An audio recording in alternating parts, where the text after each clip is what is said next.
လိုင်းမောင်ကညီကောင်မောင်နှမရောနော်ကျွန်တော်လည်းဖြစ်ပြက်လဲဟုတ်တယ်ကိုတွေးကြုံခဲ့တာလည်းရှိရပေါ့နော်ကိုရန်လည်းကိုလက်ရှိကြုံသွားတယ်အိမ်အောင်တွေပေါ့ယောက်ျားလေးပဲဖြစ်ဖြစ်မိန်းကလေးပဲဖြစ်ဖြစ်အထူးသဖြင့်ယောက်ျားလေးတွေပေါ့နော်အိမ်အောင်ပြုတော့မယ်ဆိုရင်ဒီချာလေးစဉ်းစားပြီးမှရွေးချယ်ပေါ့နော်ကိုတအားချစ်တယ်ဆိုပြီးတော့လေချစ်တာပုံချစ်လို့ရပါတယ်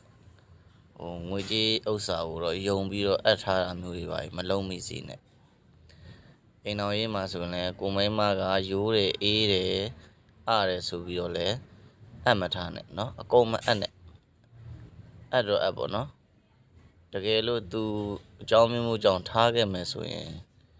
ကိုလည်းယင်းနီစာရက်တည်နိုင်တဲ့အနေအထားမှာကြံခဲ့အောင်ပေါ့နော်အဲ့လိုမျိုးလေးကြံအောင်သိမ်းထားပေါ့နော်သိမ်းထားပြီပေါ့ဘာဖြစ်လို့တော့ဆိုတော့အခုကအိမ်တော်ကြီးဖောက်ပြန်မှုတွေအများများရဲဆိုတော့အခုတော့မိန်းမတွေတော်တော်များများဖြစ်လာတယ်လीနော်အဲကြတော့ရှိတဲ့ဥစ္စာအကုန်လုံးယူသွားတဲ့အခါမှာကိုကဘာမှလှုပ်ရှားလို့လည်းမရတော့ဘူးပေါ့နော်အရင်ကရင်းနှီးစားတဲ့လူတယောက်ကအရင်နှီးမရှိရင်ဘာမှလုပ်လို့မရတော့အဲကြတော့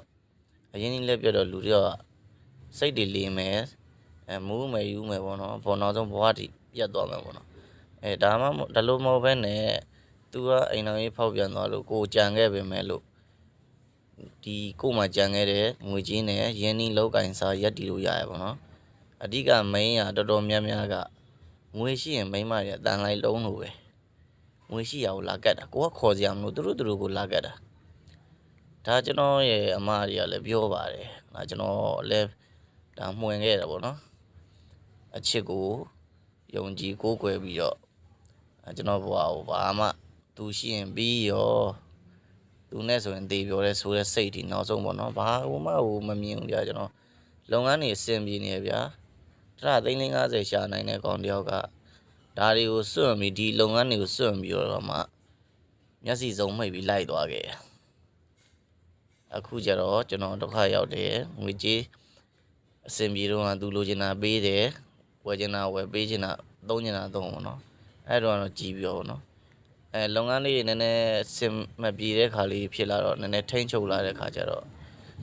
သူကအလိုမကျတော့သူ့ကြိုက်တစ်ခါဟိုပါပေါ့သူ့ကြိုက်ဆဲခါလိုက်မလိုက်တစ်ခါရှိပါကကြီးစွာရန်သူဖြစ်တဲ့ဤဆိုသလိုပေါ့အဲ့လိုမျိုးဖြစ်သွားပြီးတော့လူခုကြတော့ခွေးဆိုဝက်ဆိုရပေါ့နော်အဲ့မျိုးဖြစ်သွားတာပေါ့တတိထားကြပါနော်